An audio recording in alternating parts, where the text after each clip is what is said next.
Good morning সবাইকে। So এখন বাজে হচ্ছে প্রায় 9টা। আমি উঠেছি সকালবেলা। এখানে আমি একটা চিকেনের রেসিপি করছি।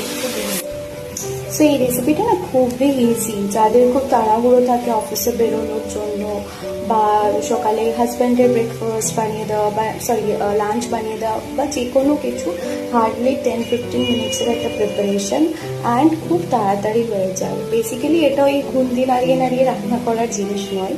তো আমি যেটা করেছিলাম, স্লাইস করে পেঁয়াজ কেটে নিয়েছিলাম, গোলমরিচ ফোড়ন দিয়ে পেঁয়াজগুলোকে ভেজে একটা ব্রাউনিশ কালার হলে অল্প একটু আদা রসুন পেস্ট দিয়ে বেটে রাখা হচ্ছে পেস্ট দিয়ে দিয়েছিলাম। আর এখানে আমি দেখাচ্ছিলাম যে আমার কফি অলওয়েজ খেতে খেতে ঠান্ডাই হয়ে যায়।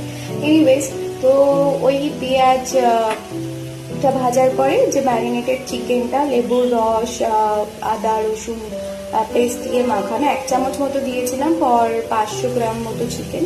তো ওখানে ওটা দিয়ে দিলাম। অ্যান্ড তারপর একটু ধনে পাতা বাটা দিতে পারো। আর আমি একটুখানি হামানদিস্তাতে ধনে পাতাটাকে থেতো করে নিয়েছিলাম, একটু আদা থেতো করে নিয়েছিলাম, একটু কাঁচা লঙ্কা থেতো করে নিয়েছিলাম। ওগুলোকে সব অ্যাড করে এটাকে ভালো করে একটা ব্রাউনিশ কালার হবে, ফ্রাই হবে, ঠিক আছে।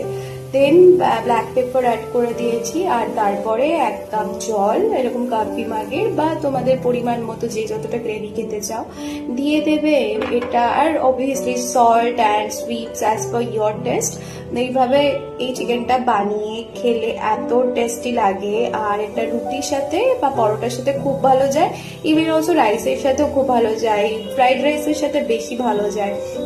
আমি লাস্টে কি করেছিলাম, 1 কাপ আর একবার জলের মধ্যে একটুখানি কর্নফ্লাওয়ার মিক্স করে একটা ব্যাটার করে ওটা দিয়ে দিয়েছিলাম, মানে ওই লিকুইডটা, নট ব্যাটার। আর এখানে আমি একটু কালো জিরে আর একটু ইস্ট ভিজিয়ে রেখে একটা ময়দার ইয়ে করে নিয়েছিলাম ডো, সেটা দিয়ে আমি একটু পরোটা বানাচ্ছি। এই পরোটাটা খেতে আমার খুব ভালো লাগে আর এটা খুব ইজি টু মেক। তো এটা বানালাম আর সাথে ওই চিকেনের রেসিপিটা এত ইজি, তোমরা বাড়িতে ট্রাই করতে পারো।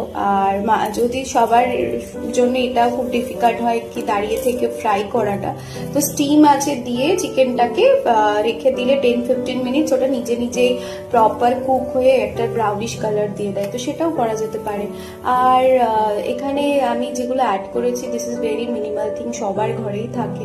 আর চটজলদির জন্য বেস্ট আইটেম এটা, তোমরা ট্রাই করতে পারো। আমার তো ভীষণ ভালো লাগে। আর এটাতে রসুন আদা পেস্ট এইসবের ব্যাপার নেই, খুব হেলদি খাবার। তো আমার রেডি লাঞ্চের জন্য। এটা খেতে এত ভালো হয়, স্পেশালি এই কালো জিরের পরোটা দিয়ে।